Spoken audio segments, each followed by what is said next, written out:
Hello, and welcome to another episode of the William Branham Historical Research Podcast. I'm your host, John Collins, the author and founder of William Branham Historical Research at william-branham.org, and with me I have my very special guest, Chino Ross, pastor and Bible teacher. And Chino, we have been talking all things Hobart Freeman, which is greatly interesting to me because of his proximity to William Branham and what appears to be a significant influence from the Branham cult. And interestingly, since you and I have spoken, we've had escapees from the Hobart Freeman cult contact us. I think maybe either before this one or right after this one, there's a interview that's coming out with one of the escapees from the Hobart Freeman sect. And also, Charles mentioned that, Hobart Freeman's his church was the Faith Assembly.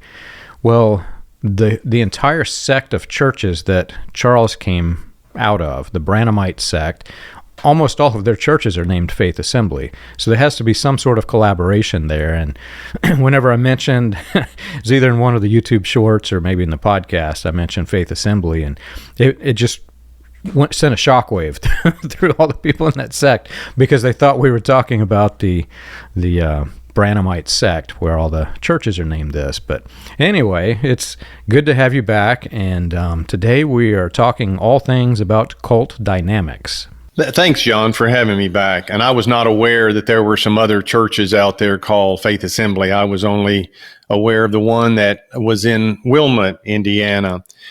And I thought we might take a little break. You and I have done a couple of conversations together about Dr. Freeman in particular, starting with, early times in his life and working our way up through the late 70s. And I would like to talk to you about more of that as things ended up there at Faith Assembly. But in looking at what you have been putting online and what you have come out of yourself personally with the message and my early connection with Hobart Freeman and just so many other things in this NAR that we see going around today, it just seems like that there are some overreaching dynamics, methods of operation that aren't exclusive to one group or the other. It seems like we're seeing the same kind of tendencies kind of in all of these. And look, I am not a cult expert. There are cult experts out there. I think there are some good books out there written by cult experts that deal with some of these fundamental similarities that you will find either in a cult or a cult-like group, because I hate to call everything a religious cult when maybe I don't know enough about it, but I know if it's not a cult in a full formal sense, it is surely cult-like.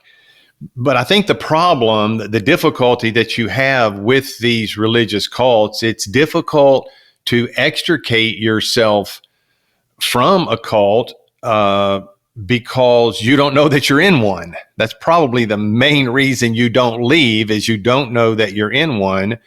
And I think the big difficulty in trying to communicate with a person in a cult is, in their eyes, you are the enemy. So anything you could possibly say, by definition that it comes from you, has to be wrong. But I just think that there are certain tendencies and methods of operation that are true. They're just across the board in your full-fledged religious cults as well as your cult-like groups. And I just had a list of 4 of these that I thought that you and I could maybe sit around a microphone and discuss. Yeah, I'm no cult expert either, although I do work with a handful of cult experts, and I experienced it, so I have firsthand knowledge.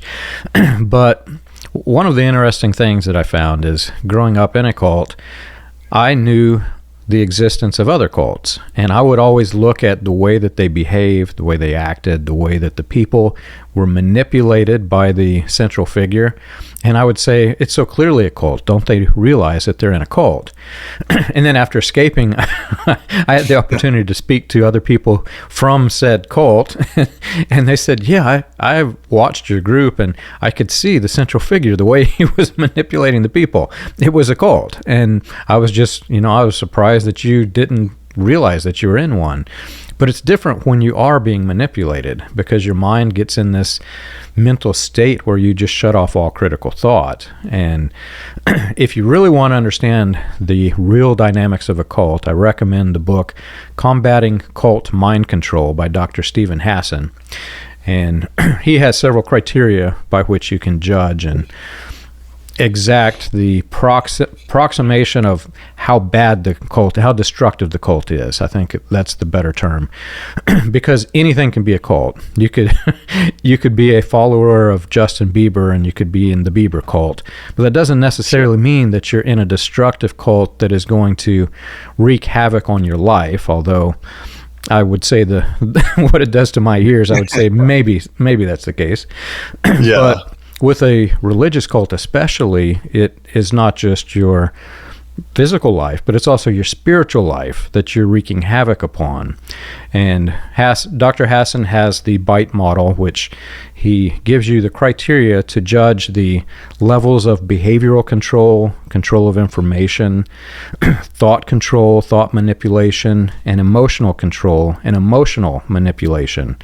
And if you run the rest of what Chino and I are going to discuss today through that context, you can easily see that definitely there was behavioral control, information control, thought control, and control of emotions. Well, yeah, I'm not aware of that author of that book, but I knew that they are out there. And that's what we need. We need the experts. I've always said you can't beat a man at his own job. If that's what he does for a living, or that's where he has spent his time, then that's who we need to listen to. My training and my background was always in biblical studies and epistemology and logic, but I've been around for long enough that you just see things and hear things.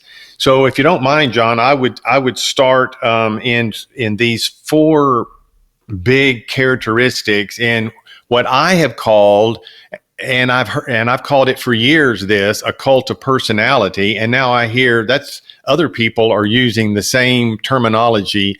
And I think it is a great term, because these organizations, whether it's, Christian Science, Mary Baker Eddy, or Brigham Young, or William Branham, the leaders have a certain personality that's magnetic, that brings with it a certain level of charisma, and that is what attracts the people. And most of these cults or cult-like groups seem like they are led by or dominated not by a board or by a group of people, but by a singular individual.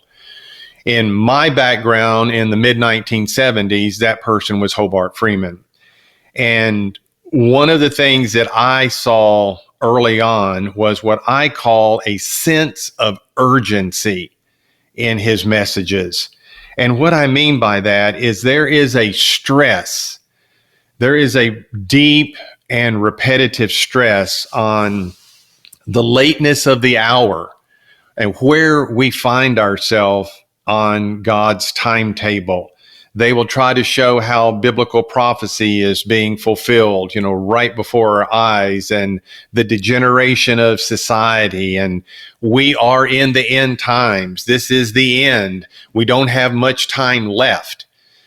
So there is this urgency. And if you are a listener, then, you obviously don't want to be left behind, as it were. You don't want to be caught unaware. And the more you hear this, the more they stress, this is an urgent message. You don't have time, Hobart would often say, to lay this on the shelf. You don't have time to think about this. You only have time to do it.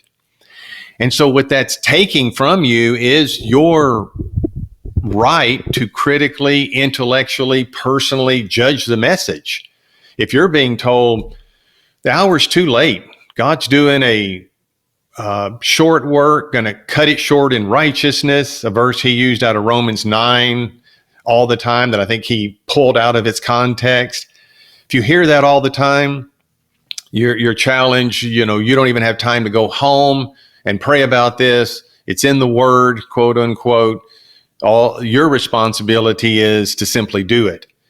And so in the 1970s, I would say, especially in the early 70s, what Hobart Freeman himself began doing was he would relate visions and dreams and revelations that other people had had that would show a calendar through the pages 75 and 76 and 77, just kind of fluttering into, by the time you get to the end of the 70s, into obscurity. And so, of course, the message was an urgent one that the decade of the 70s will probably wrap things up. And I think people may remember that in 1970, that great book, The Late Great Planet Earth, came out by Hal Lindsey. There was a lot of talk about Bible prophecy. There was a big to-do, a big hype going on. And so you hear these things, if it's in 1970 or 1971 or 1972, and you're living at that time and you're sitting under Dr. Freeman's ministry, you're looking at yourself and your spouse and you're saying, we've got 8 years maximum and the second advent is going to be here. And so I have talked about these things in the past. And then what I have found out is that the Freemanites will say, oh, Hobart never said that. He never said that. You're misconstruing things. You're putting words in his mouth. But of course, that is not true. And I want to give you a reference or two, if I can, to this. On tape number 530 in his series on the book of Daniel, that tape was entitled Nebuchadnezzar's Dream, which dealt with Daniel's prophecy in the second chapter. From the 7-minute and 30-second timestamp mark to 9 minutes and 30 seconds. I'm pulling some of these things out of that 2-minute period, but here's what he said. When will the times of the Gentiles end? They ended 2 years ago, 3 years ago. This is 70, isn't it? Now, a thing can end and yet not be consummated. That's a direct quote at that 7-minute and 30-second mark. So you can tell he was forgetting whether he's in 1969 or 1970 when he said it, because he said that ended 2 years ago, 3 years ago. This is 70, isn't it? And he's talking about the Jews getting the city of Jerusalem back in the Six-Day War in 1967. And so he said that's when the times of the Gentiles ended. And then I'm going to read further here. The times of the Gentiles ended in 1967. We talk like we've got 30, 40 more years and all of that. There's reason to believe we don't have any more than the 70s. God has shown too many with a calendar of the 70s and the pages fluttering, and that's all you see. So this message was given in 1970, 3 years after the Israeli war to get Jerusalem back, the Six-Day War in 1967. And when something like that, which was a pretty big event, a big political and I think prophetic event happened, boy, it is so easy to jump in there and start setting dates. And if you notice, he said, we talk like we've got 30, 40 years left and all of that. Well, aren't we more than 40 years removed? And here we are talking about that now.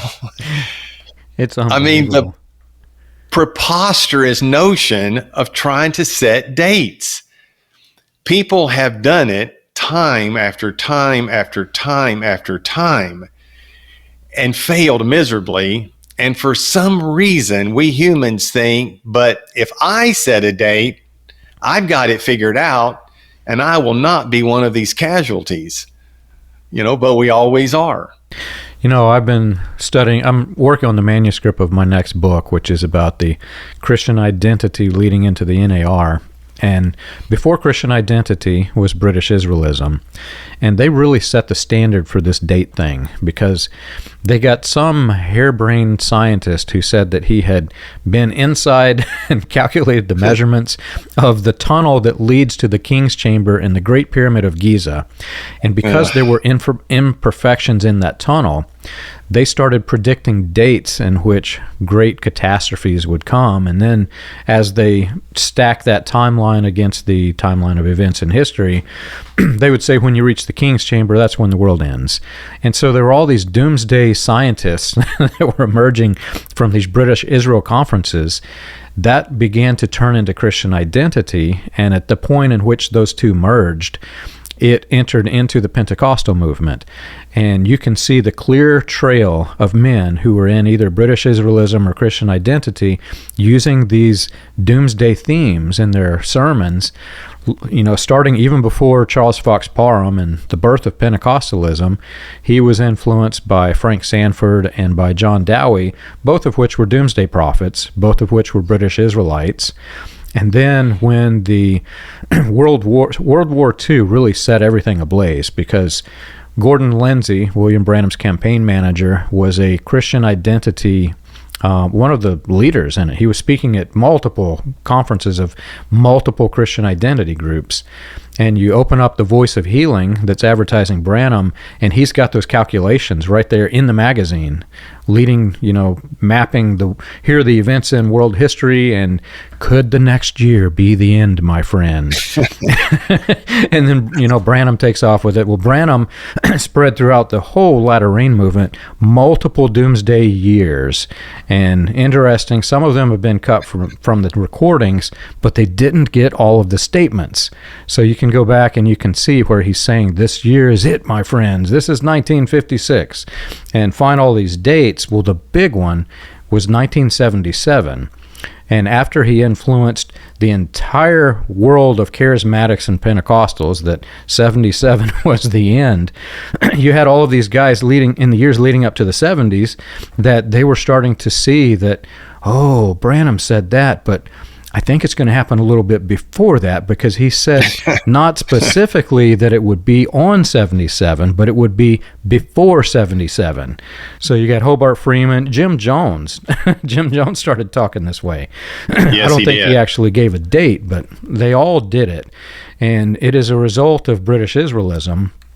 But think of what that does to the person in it. So I grew up in a doomsday cult. Until I escaped, I had $0 in my retirement. Not a single. Why would I need a retirement if the world's going to end? And you don't plan ahead. You plan ahead minimally. I'll say it like that. There were things that I would do, like, I'll never forget. I actually had the conversation with Dr. Stephen Hassan after we escaped the cult, and I had been out for like 5 years. I suddenly recognized my house was falling apart. And I spent a whole year just going through and fixing all the things that I should have, but I kept putting it off because why would I fix it? The world's going to end. So your frame of mind is just so far off that you become, you're not even really living for the world. You're just living for somebody else's fantasy. Yeah. And it's just shocking, John. And in light of all the verses that everybody knows, even the date setters know, Jesus said, you won't know the day or the hour. But Hobart was always pretty slick with that. He would say, well, you won't know the day or the hour, but you can know the time or the season. Yeah. And so the time or the season could mean like the end of the 1970s. And it just staggers the imagination that in light of the biblical warnings against setting a date, in light of the biblical statements that I will come as a thief in the night, in light of the countless attempts that people have made to set a date and it failed, in light of all of this, someone's going to set a date later this year for some time in the not too distant future. And I guess that's just the way things are. Well, here's another quote, John, from tape number 533, also in the book of Daniel, entitled The Nature of the Resurrection. the 35-minute, 51-second mark, and I quote, "This century, he's coming back.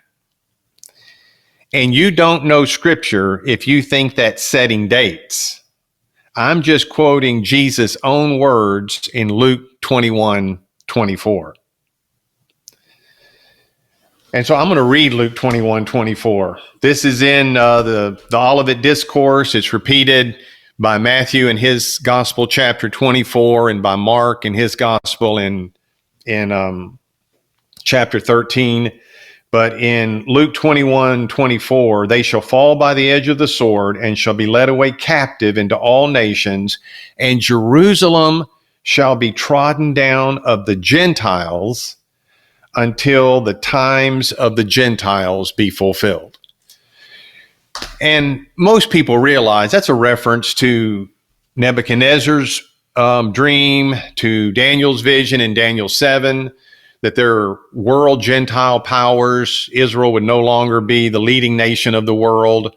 In biblical prophecy, that the Babylonians took over, then the Medes and the Persians, then the Greeks, and then the Romans.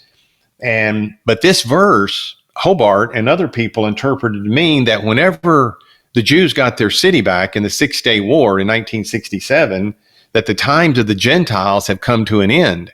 But according to Daniel's prophecy, when the times of the Gentiles come to an end, we're already at the second advent then. We're already getting ready to have a millennial kingdom ushered in when ethnic Israel will be the pride of the earth again. But there is a verse over in Revelation chapter 11, and you know how much future that is from what we're reading here in Luke, where this area in Jerusalem is going to continue to be trodden down. In Revelation 11:2, the court which is without the temple, leave out, measure it not, for it's given unto the Gentiles. And the holy city shall they tread underfoot 42 months. So, in other words, in my opinion, Luke 21:24 has not been fulfilled yet. If it were fulfilled in 1967, it would be a huge deal. But Hobart definitely took that to be the fulfillment of that passage. And then he can make these statements, this century, he's coming back. We're 24 years into the next century, and we have not seen the second advent. He said on his first Sermon on the Mount tape, the 70s are going to pretty well wind things up. Some of the great prophets of God have seen this in dream and revelation. And who are those people? William Branham, other people? I don't know. But I can't base my life on dreams and visions and revelations that somebody that I don't even know has given. And especially if I don't think it squares with the scripture. So it's this sense of urgency, and it was big in Hobart's ministry early in the 70s. By the time we got to the early 80s, of course, he wasn't saying that anymore. But also, I might add, he didn't go back and apologize. Anytime we public speakers or ministers have erred, we owe our congregation an apology. I was wrong when I said that. That was obviously false because it didn't come to pass. Of course, nobody wants to do that because they think no one will believe them anymore. I'm much more likely to believe someone who's admitted they're wrong than to believe someone who's never been wrong. I'm just much more likely to do that. Yeah, if you go back on my blog and just type in, how did I phrase it? I think if you type public apology or something like this, see, there were all of these pieces to the puzzle that all of these cults, and I'm not talking just the Branham cult, I'm talking Pentecostalism, I'm even talking non-cults. There are pieces that the Assemblies of God has tried to hide. So you got all these random pieces, and they don't really fit together because everybody is covering up their history. And when I would find enough pieces of the puzzle, it would begin to look like, the puzzle would look like something entirely different. I might publish something to that effect, and I ended up having to go back and apologize several times. But what these guys are doing, man, it almost becomes like alphabet soup, because what they do, like you probably don't realize this, you were triggering me by some of those phrases that you were quoting off, because they're drilled in our heads as loaded language of the cult.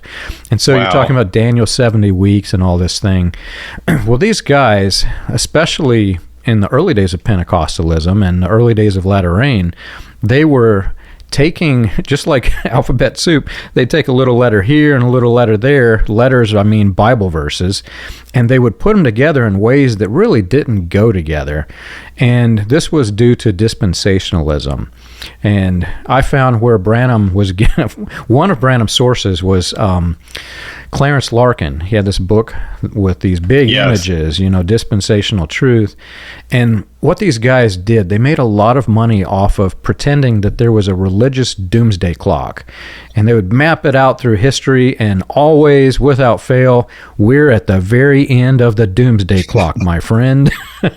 And then whatever doomsday that was, then that failed. They go to the next one. And I mean, we're in 2024. The world should have ended, by my calculations, at least 500 times because of all of these guys. Absolutely. Yeah.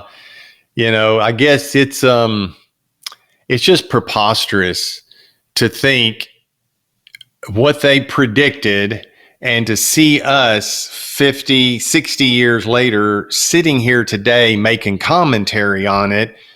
I mean, it's just preposterous. But it reminds me of these high-pressured, dangerous salesmen who want to make, the most dangerous salesman is the one who wants to make a sale right at that moment. Where, look, if these things are true, you have enough time to go home, think about it, study your Bible about it, come to your own conclusions. I mean, that's what I feel. I don't feel like it's going to happen between now and tomorrow morning. Now, could it happen? Of course. I mean, I don't have a problem with saying next year could be the last year. It sure could be. And the next one, and the next one, and the next one, and the next one. As long as you don't say this decade is going to wrap everything up, and he's coming back this century. And it's easy to say if you're living in 1970, you got 30 years.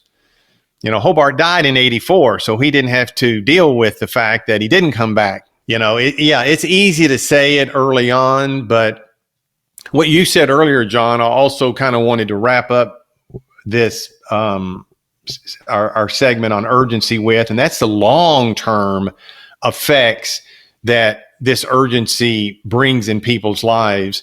And that is a lack of preparation. People don't get good paying jobs. They don't acquire job skills. Who needs a college degree? That's just a worldly degree. And all that's going to do is just take your mind off the Lord. And what are you planning on doing? Working for the next 40 years? There's no long-term financial gains. Plans in mind. There's no retirement. I mean, it just leaves people stunted in their normal growth and development. But by the grace of God, that I had parents who, when I was 17 and first heard Hobart, well, if I'd had my way, I probably would have just packed up, got in a VW Bug and driven to northern Indiana and, joined the church. In God's good wisdom and kindness and grace, I had two parents who said, not so fast. You can do what you want to do after you go to Ole Miss and get your undergraduate degree, which is exactly what I did, and which I'm eternally and forever grateful for. I still held on to all of my Christian convictions, but what higher education does, it just broadens your mind. And it doesn't necessarily broaden it away from Christianity. It may not. It depends on how firm and solid you are and what you do with it. Of course, that's a warning of those people. Don't go to college. They'll talk you out of your faith. Well, I went through all years of my undergraduate. I wasn't talked out of my faith one iota. I was even stronger in my faith by the time I left. But one thing it did give me was the ability to critically think. 2 and 2 have to equal 4, whether you're in the church or out of the church. There are certain laws of logic, and God can't make square circles, and you can't have a valley without 2 mountains. There are certain things that are inevitable, unchangeable, because they are according to the laws of logic. So Yeah, but the problem is, or the problem that I saw with so many of the people in Faith Assembly, guess what? No college degree, no job skills. For the vast majority of them, they are day laborers, and there is nothing, wrong with being a day laborer. I'm not saying that at all. There's nothing wrong with that at all. Paul clearly teaches whatever vocation you find yourself in, do it all to the glory of God. But I think that the bulk of these ministries are supported by painters and lawn care people and drywallers. And again, that is an admirable vocation in life. I don't mean to say anything against that. It's just my point is they steered them away from learning a higher paying job skill. They steered them away from going to college, earning a degree. They steered them away with this sense of urgency. Why do it? Because the end's going to happen any day now. They steered them away from making plans for their financial future, as you just said in your own testimony there. And so that wreaks havoc in people's lives. And who gives you the right and authority, Mr. Cult Leader, to do that to these innocent people that are listening to you? They're making it well because they have a large following with a big offering. But there is no trickle down effect in these cults. That money stays at the top. That's not dispersed throughout the following. That money stays in the hands of the leaders. And I just think it is a terrible crime that has been committed, a crime morally, a crime biblically, to have done that to vulnerable, innocent people who were just there trying to serve the Lord and trying to learn his word. I just think that's a terrible position to be in. And I'm glad I'm not one of those ministers. I don't feel like I have ever done that with my people. And I just think it's a crime to have done that. So yeah, I think urgency, the sense of urgency, the long-term effect is no education, no job skills, no financial planning, no retirement. So you will see people in these groups that maybe got in these groups in their 20s. Now they're in their 60s. And, they're just not very well off. And they could have kept their Christian life during that whole period of time, but also got some good job skills or a college degree and had a nice paying job where you can live an easier life. Poverty is a curse in anybody's book. Poverty is a life of difficulty for a Christian as it is for a non-Christian. And it didn't have to be that way, but that's the way that it's been. Have you ever wondered how the Pentecostal movement started, or how the progression of modern Pentecostalism transitioned through the latter rain, charismatic, and other fringe movements into the New Apostolic Reformation? You can learn this and more on William Branham Historical Research's website, william-branham.org. On the books page of the website, you can find the compiled research of John Collins, Charles Paisley, Stephen Montgomery, John McKinnon, and others, with links to the paper, audio, and digital versions of each book. You can also find resources and documentation on various people and topics related to those movements. If you want to contribute to the cause, you can support the podcast by clicking the Contribute button at the top. And as always, be sure to like and subscribe to the audio or video version that you're listening to or watching. On behalf of William Branham Historical Research, we want to thank you for your support. I was a Boy Scout back before it was the political issues around Boy Scouts. I actually enjoyed my time as a Boy Scout, and they taught you be prepared. And, it was things like really good common sense. Be prepared. If you go out, it may rain on you, so make sure you bring your tent, that kind of thing, right? Well, in these cults, man, they give you that be prepared mentality when you're in a doomsday cult. But instead of saying it may happen, it's like you will get rained on and it will happen on this very second. And so you're like, oh my gosh, and they're fearing the thing that's impending upon you. And it changes not only it's every aspect of your life, because it changes your personality. When you're thinking gloom and doom, your personality even changes. And you're talking about the college. I'm going to clarify one thing that you said, because I have a strong opinion on this. If you are in a Christian church, you're exactly right. When you could be in a Christian church and you can go to college, and it may secure you in your faith. But I can assure you that if you're in one of these cults that has taken the alphabet soup approach to reading Bible verses, and they've concocted this strategy that isn't really in the Bible, and that is your frame of reference to the Bible, the moment you apply critical thought to it, the whole religion unravels. So in the Branham cult, it wasn't just college. They tried to keep you out of the possibility of being educated, to the extent there were people that were not permitted to go even to grade school. So we're talking zero education. And then towards the end of the time when we left, see, I disagreed with all of that, even while I was in it. My wife has a master's degree as a school teacher, and she works in special education.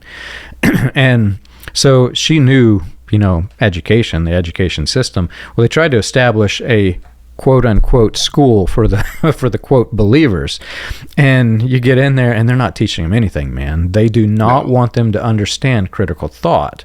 So the point I'm trying to emphasize is, if you have been taught a version of Jesus or the version of God that exists in these cults, if you go to college, that's one of the first things you're going to abandon, because it just doesn't make any sense. Yeah, I totally agree, John. And I've just seen a big problem of low levels of education. And what's interesting is Dr. Freeman had a doctoral degree in theology, but, he always made exception for himself. Well, God knew that I needed this so that I could help you. And, I don't know. It's just a crying shame. If I could, John, the second point I would say is characteristic of these is what I call superiority. So what I heard in Faith Assembly was the constant repetitive putting down of any other church and any other denomination. I could probably almost say this, that of Hobart Freeman's 1,000 tapes or however many he has, within the first 10 minutes, I'm trying to be conservative here, within the first 10 minutes of probably maybe 70% of those messages, you will hear him say something against all the other denominations. So it's we are superior. It's a put down of Baptist, Catholics, Lutherans, Pentecostals, charismatic, non-charismatic, denominational, independent. It makes no difference. You just can't have the people thinking that someone else besides our minister might know something that's actually right. Because then what happens is that person now is not only going to listen to you, Hobart Freeman, behind the pulpit, but they're going to listen to somebody else. And then what if they learn something from that other person? Well, that creates intimidation for these faith ministers behind the pulpit. And more importantly, what if they learn from another person that what you're saying is not right? So it's a big air of superiority. Hobart, and of course the Freemanites will say, no, Hobart always told everyone he was a high school dropout. I said, yes, that's true. He was a high school dropout. But he never uses that sentence apart from what he goes on to say of all of the degrees he earned after that. And of course, the way that he baptizes it is by saying that the Lord did it. But still, it's a constant reference that I went to Georgetown College, never made less than an A. I went to Southern Baptist Seminary, got a master's degree in theology in Louisville, never made less than an A. Got my THD at Grace Theological Seminary in Winona Lake, Indiana, never made less than an A. He often said, I've got enough degrees to paper a wall. And one person who interviewed him said, I really wanted to see his wallpaper. because I wanted to see how many degrees he had. But he was constantly talking about all of the education that he had. So, and this is not necessarily true of all these other leaders, because they might not have a postgraduate degree or 2 or 3. But for the ones who did, like Hobart, what does this do to your congregation? It pretty much shuts them up, because, I mean, how are you going to challenge someone with a doctor's degree? He obviously is smarter than you by virtue of the degrees that he has. He has to be. He has a degree. He's smarter than you. And that's, I think, what they're trying to tell everybody. I am smarter than you, so you really need to pay attention to what I'm saying. And, they prefer not to be challenged as well. So and they just talk about themselves and tell tall tales constantly. And I think a minister's place, if you're a true minister, for the most part, is to teach the Bible, teach the word. Some personal stories will come out here and there. But I can tell a minister that I don't like when he'll read a verse or two, but then he wants to tell me all these tall tales about himself and how he applied it or how it worked for him. It's just me, I. And then later, eventually, he'll get back to the Bible verse. And there are a lot of ministers, they just talk and talk and talk about themselves. So I just don't think that follows, again, just a basic New Testament example of the early apostles who were willing to lay down their lives, who suffered and sacrificed on behalf of the Christian church, that I don't see these ministers willing to do. No. And going hand in hand with that is another cult attribute. These guys, because they have, the majority of them have narcissistic personality disorder. That's how they became the cult leader. And because of this, that part of that personality disorder, they like to dehumanize others. And so there's always in these cults, there's always the rules by the don'ts. In other words, don't be like this person. Don't be like this group of people. I grew up with, don't be like the theologians. And, yes, the way it is, man, they dehumanize such large groups of demographics of people that in the cult mentality, you just begin to isolate yourself in your mind to try not to be like everyone. Instead, you want to be like our supreme cult leader.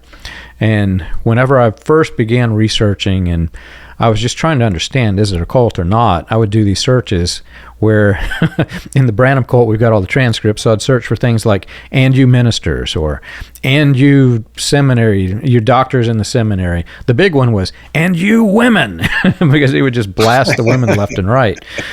Another attribute of the cult leaders who are narcissistic is they like to take the people who are for them and then divide them and put those against each other.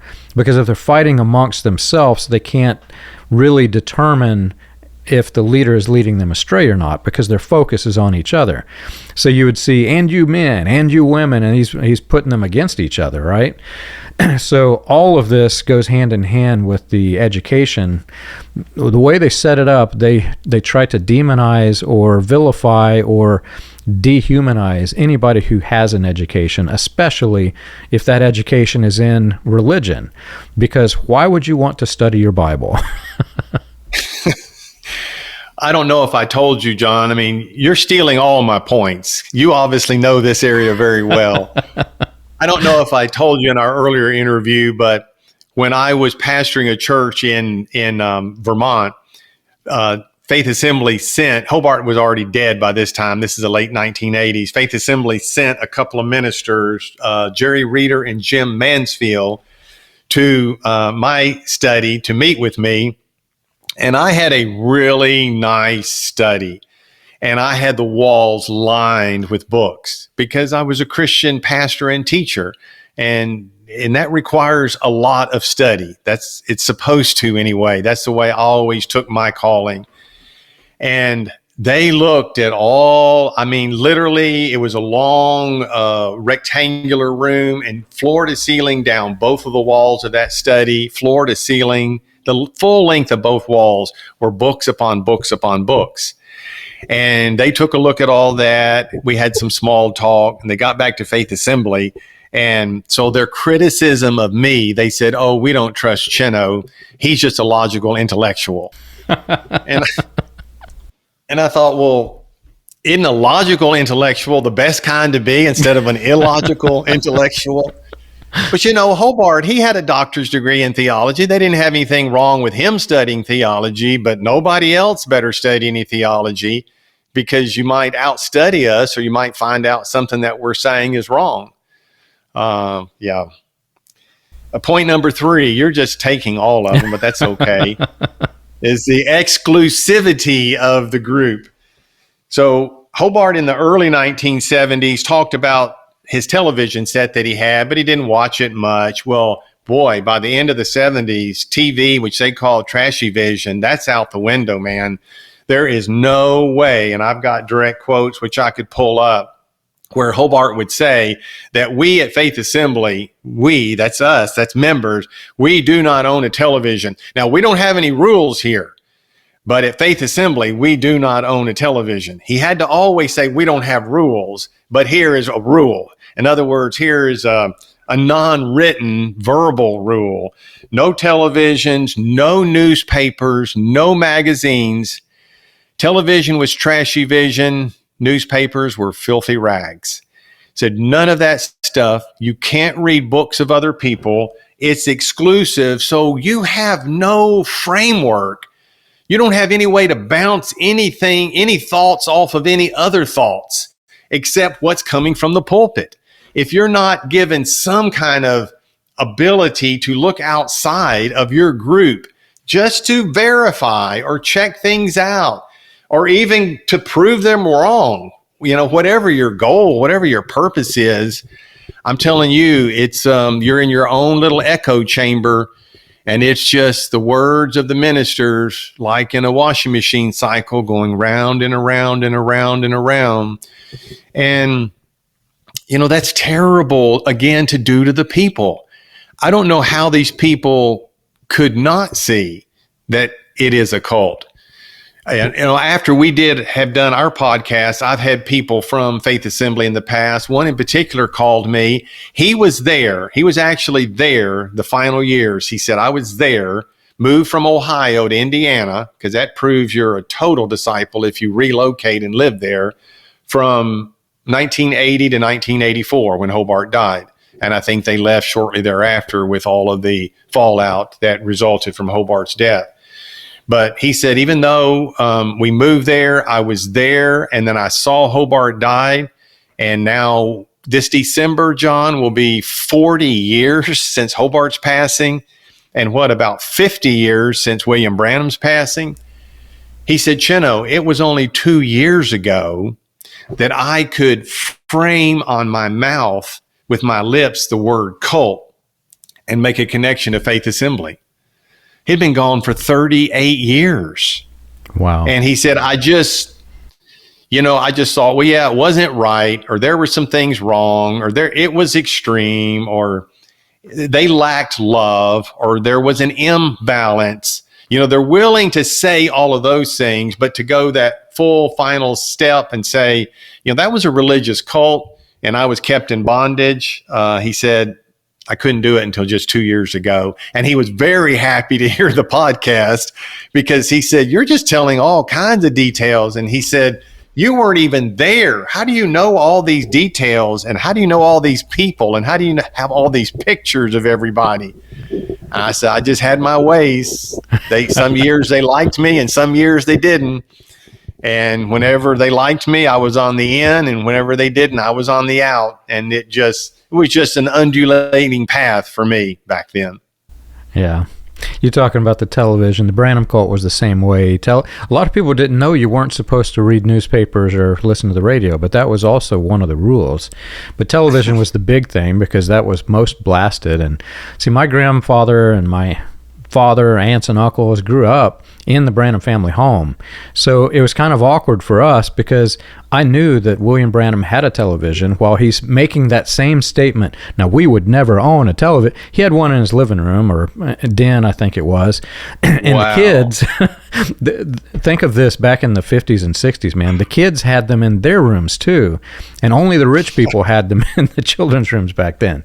And Back then.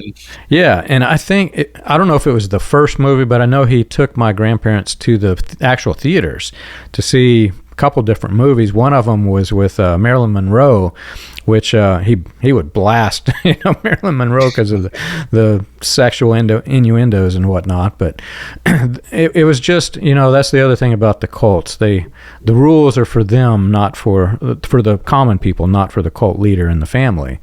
And it wreaks havoc with your mind when you come in contact with information that they're not really who they say they are. And I grew up knowing that he was not who he said he was, but I was able to mentally block it, which is fascinating.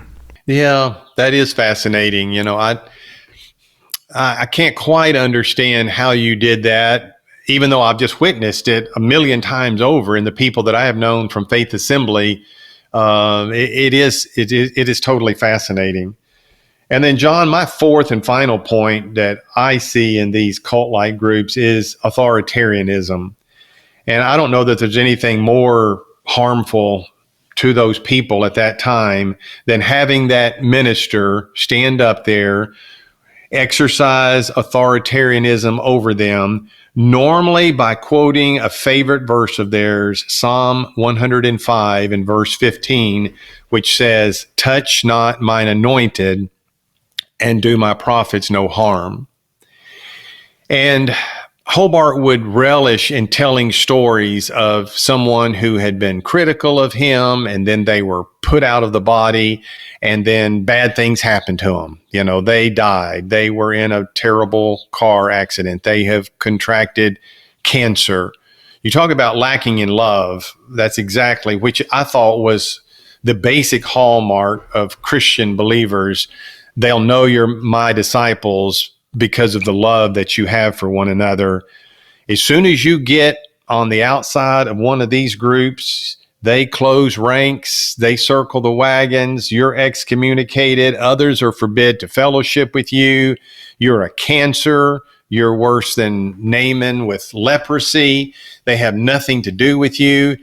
And those people were suffering terribly who got put out of the church, regardless of what the reason was. But you know what, even way back in the very beginning, when I heard this verse being used, Psalm 105 in verse 15, "Touch not mine anointed and do my prophets no harm." These type of groups are what I call proof texting groups. They love to, I think this is your alphabet soup in your vocabulary, but they love to bring things out of context and with scissors and paste, put it all back together like a patchwork quilt.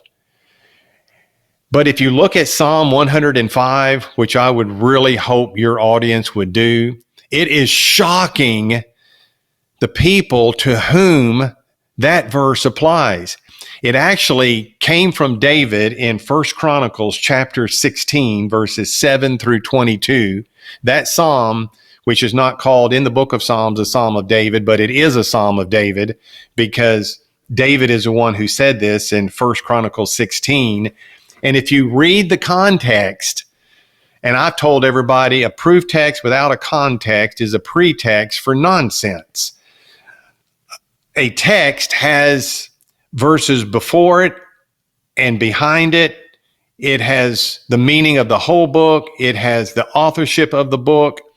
And we have to have our interpretation of a passage controlled not by our own fancy, but by the text in which it's found. And lo and behold, when you read Psalm 105 or when you read 1 Chronicles 16, that anointed person, those prophets, they do not refer to the leadership. They refer to the nation of Israel. So in other words, we could say the laity, quote unquote. So they had lifted that verse out of context because it says what they want it to say. They want to be considered as God's anointed and God's prophets, and they want to warn everyone there are safer things to do than to judge one of God's ministers or to complain against or to criticize one of God's ministers. And as soon as one of those people would do that, I mean, that's number one grounds for excommunication. You cannot speak against God's ministers. But who do we ministers think we are to think that if we are going to put our message out there in a public forum, then guess what? It deserves to be judged by a public forum. If you can't handle that, then stay out of the pulpit. If you can't handle that, don't preach. If you're afraid someone might actually study out what you said and found out you're wrong, then you shouldn't be a public speaker. You just need to sit at home and think your own thoughts privately. As soon as we think that we have the right to be a public speaker, then along with that comes the discernment of the people, comes the critique of the people. And again, we go back to what you and I talked about earlier, that, you need to be able to think critically yourself, and your leadership should not only not control that, but welcome that. Maybe I said in an earlier podcast with you, John, but I've quoted Calvin often where Calvin said, even the best theologians are only right 70% of the time. It's just we don't know where that 70% is. If we knew, we'd eliminate the 30%. Yeah. But yes, if we're public speakers, we're only right 70% of the time. And to have feedback from people, maybe you have spoken into an area beyond theology, maybe biology or botany or something that's out of your expertise. Maybe there's a professor there in your audience and they know a little more about that than you do. You should welcome their input. I've always said you can't beat a man at his own job. You should welcome the input, but it's going to take a certain level of humility, which I guess these men didn't and don't have. And it's just going to take a love of life and living and people. And, nobody has a monopoly on anything. We're all in this together.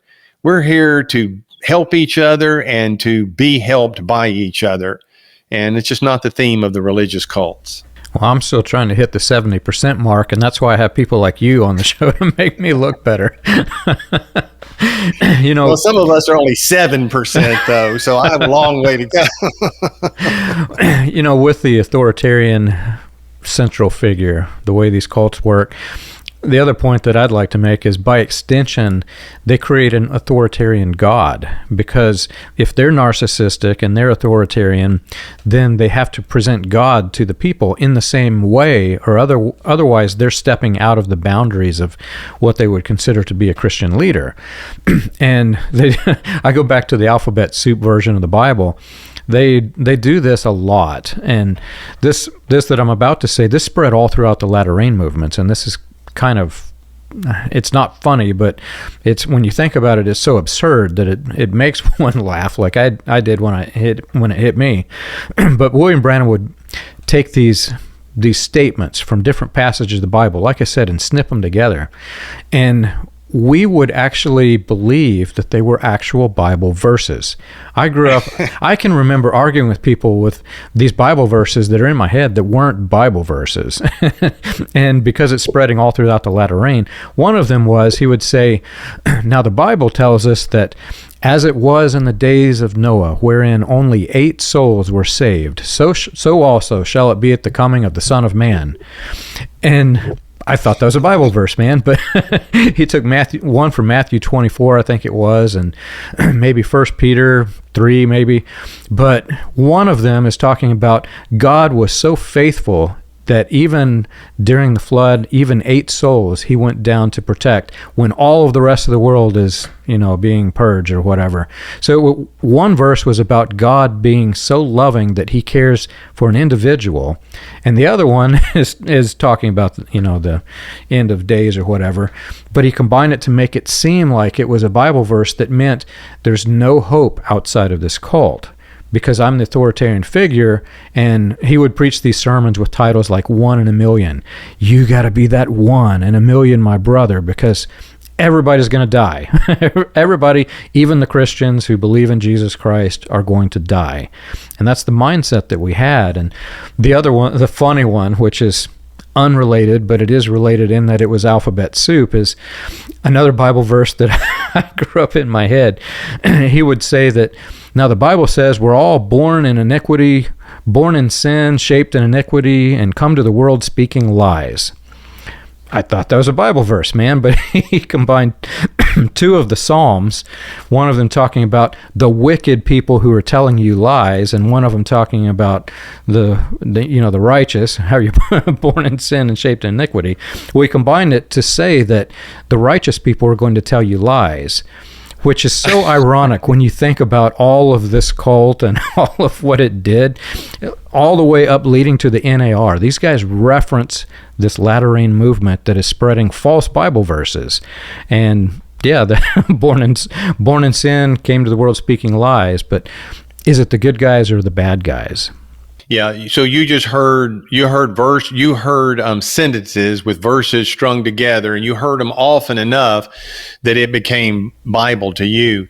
You know, in my teaching last Friday night that I'm doing down in Bowling Green, we are looking at Revelation chapter 4 and verse 1, where the dispensational view is that is a picture of the rapture of the church. And what I was sharing with the people down there, that's not what that is saying at all. But the Scofield Reference Bible in the early 1900s has that in its footnote. Yeah. And I said, I don't have a problem with reference Bibles. They're just like a commentary, but they need to sit on your shelf at home and you reference them when you need to. But when you carry the reference Bible to church with you, John MacArthur even says, the pastor of the big church out in Southern California, he said, I grew up with a Scofield Reference Bible in my right hand. I didn't go anywhere without it. The problem, I said, with that is that's when you open it and read it, you're reading the Bible, which is great, and you're reading someone's commentary, which I have no problem with. But as time goes on, that is your Bible, and in your mind, you can't really remember. Now, did I read that in the Bible part of my Bible, or did I read that in the Scofield reference part of my Bible? And it's a very dangerous thing that people have fallen into.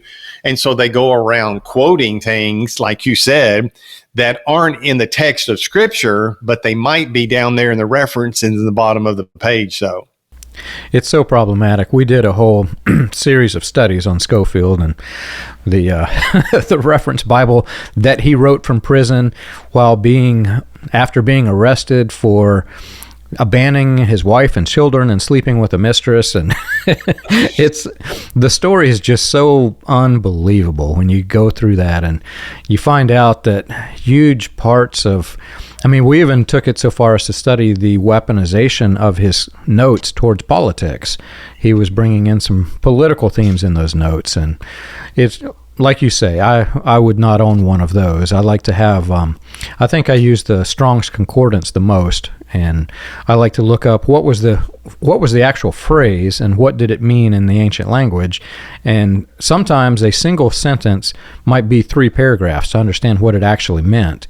And I take that approach whenever I study, and not everybody has the time to do it or the willingness that I put myself through. But, well, thanks for doing this. This has been great. I know our listeners are going to love it, and hoping you'll come back again and we'll talk more about not only subtopics of this, but maybe some more about Hobart Freeman. That sounds good, John. I look forward to it, my friend.